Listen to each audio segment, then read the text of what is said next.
Hello everyone, my name is Caroline Ernst, and I'm going to be presenting my research from English 416, Selfish Mothers and Absent Fathers, Portrayals of Parenthood in Harry Potter.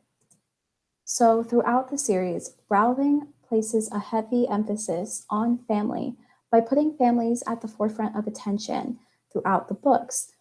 These are families like the Dursleys, the Weasleys, and the Riddles. And not only does she just have characters who are related to other characters, she also goes into their homes and is able to explore the family dynamic and the parental roles within these families.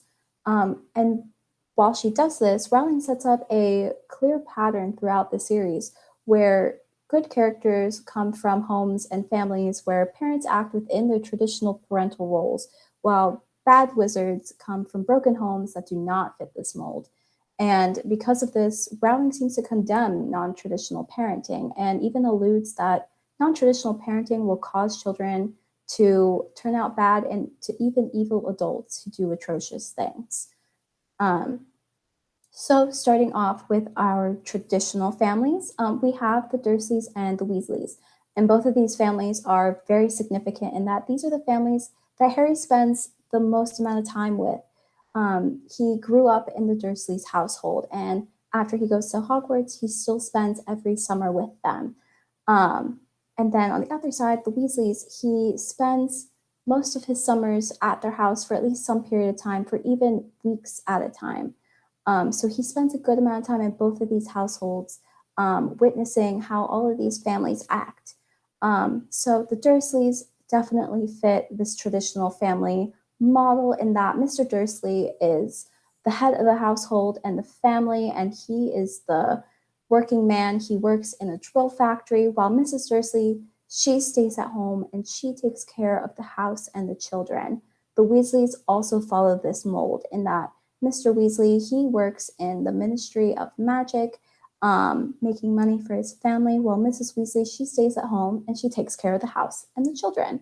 The Weasleys are also very important in that their children play a key role in helping Harry fight in his battle against Voldemort throughout the books. Ron, from day one of him being at Hogwarts, is there by his side supporting him. So through this, Rowling is making the connection between heroes and these good traditional families. So Tyson Pugh and David L. Wallace's article, Heteronormative Heroism and Queering the School Story, even talks about this and how these parental roles are even more pronounced in the families with whom Harry spends his time, as both the husbands and the fathers are the breadwinners and both the mothers are the primary caregivers. However, despite this, it doesn't seem to make sense that both families follow this role, in that the Weasleys are in a very different financial situation than the Dursleys are. Mr. Weasley doesn't seem to make as much at the Ministry of Magic in his specific department, and they have a lot more children to take care of, and they just don't have that much money coming through. The children often have to wear hand-me-down clothes, buy used school supplies. Ron goes an entire year using a broken wand because they can't afford a new one, and they often cannot afford to go on vacations. And yet, despite this, Mrs. Weasley spends the majority of her time tending to the domestic front by cooking, worrying, scolding, and knitting Christmas sweaters. It just doesn't make sense for her to stay home, especially after Ginny, the youngest, goes off to Hogwarts and spends the majority of the year there, where there will no longer be any children at home. And yet, Rowling chooses to have Mrs. Weasley stay in that housewife, stay at home mother role because that is the traditional role for mothers. And so she makes that tie between good people and good heroic people, and then these families who fit and the parents who fit these traditional roles. Further, our other family that has this traditional family model are the Potters. However, they look a little different than the Weasleys and the Dursleys do in that they are a bit more moral than social. Because the Potters are deceased throughout the entirety of the series. They aren't playing an active role in Harry's life, but their legacy and the legacy of their death still has heavy impact on Harry and how he acts. Um, and these final acts of their life, in which they save Harry's, um, represents again that traditional family role. So James is again, he is taking on the role of the provider, and he chooses a path of direct action and combat, kind of like masculine strength, if you will, and chooses to fight Voldemort without a wand to buy Harry and Lily time to escape, despite knowing that he can't survive that. Um, Lily, on the other hand, she chooses to appeal more emotionally and is more protective. Instead of fighting, she just throws herself in between Voldemort and Harry and pleads for him to spare her son's life. Um, Again, this sets up how good parents should act even in their final moments. Fathers provide and mothers care. And these acts follow Harry throughout the series. Harry often thinks back on what his father would have done and wants to please him and make him proud, and act in a way his father would have. Whereas and then his mother, her legacy is that her love and her sacrifice physically protects him, and keeps him out of harm. So again, that act of caregiving physically protects him and follows him throughout the series.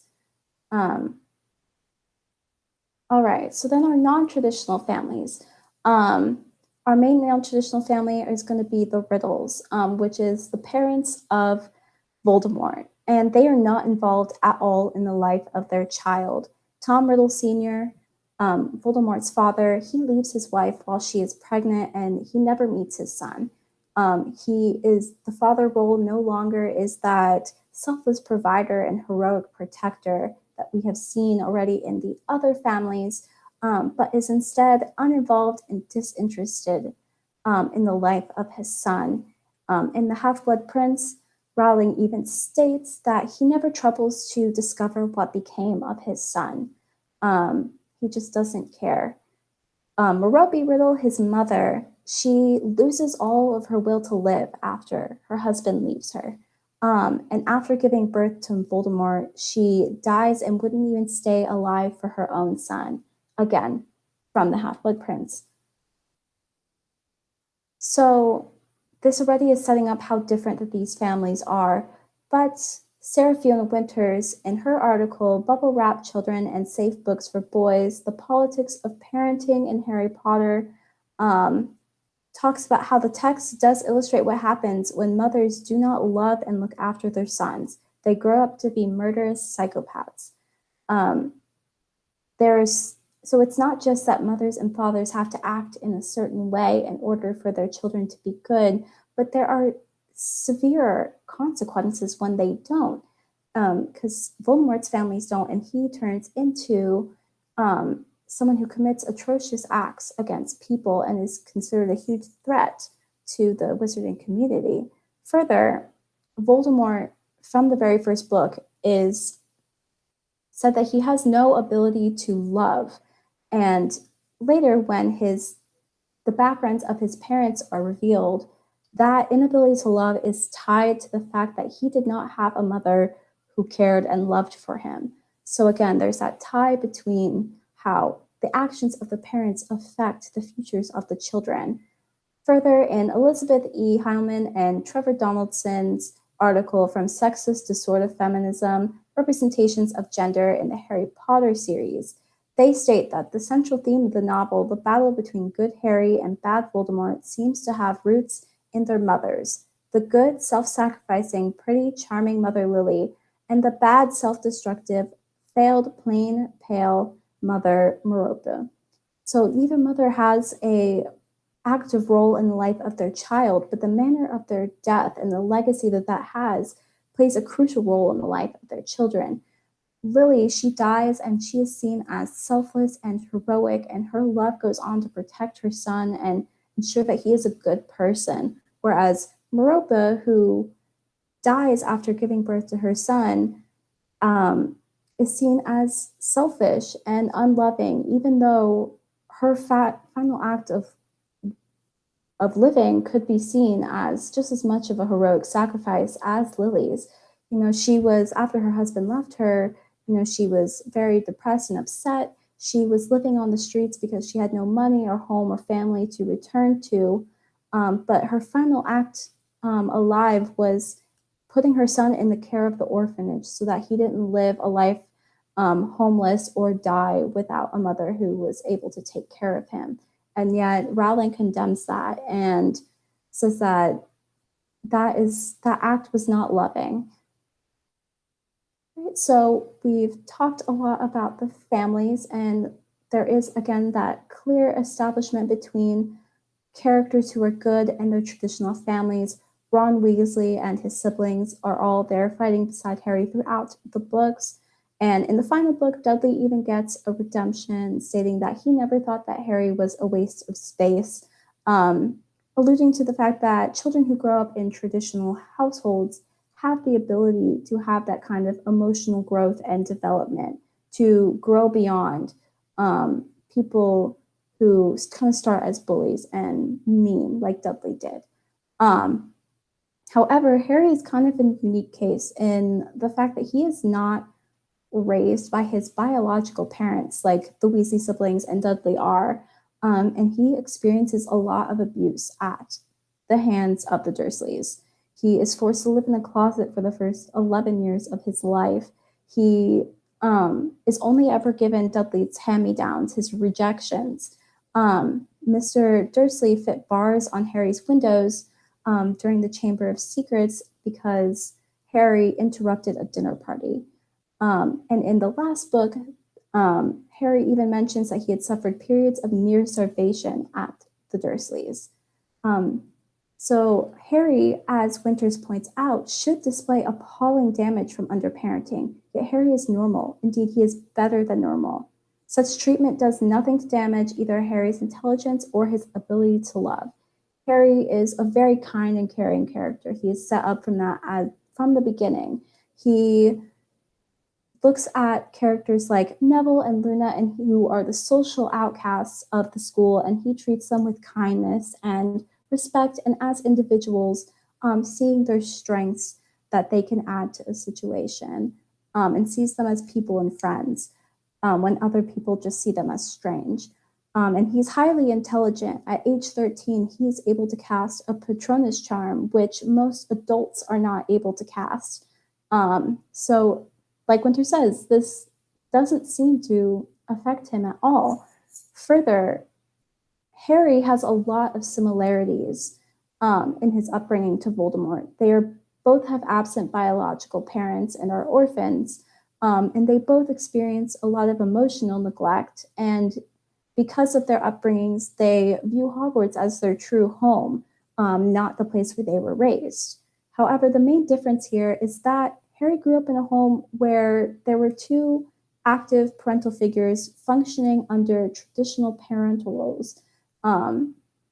He had the Dursleys to look at and who raised him, despite the fact that they were heavily abusive. And through this, Rowling seems to come to the conclusion that abusive parents are better for the child than non-traditional parents, because abusive parents who are still acting under those traditional family roles will still turn out a good, kind, intelligent, heroic person like Harry, whereas non-traditional parents, whether by choice or by fate, who cannot be in the life of their child, they turn out a child who could end up being a mass murderer and who is morally horrible and who has the inability to love like Voldemort. So it's not just through the other families, it's through her hero and her villain herself that Rowling condemns non-traditional parenting and supports traditional parenting. Thank you guys so much for coming to my presentation. I would love if you left questions or comments. I would love to keep continuing the conversation. I definitely have a lot more to say, but thank you for your time. Have a great rest of your day.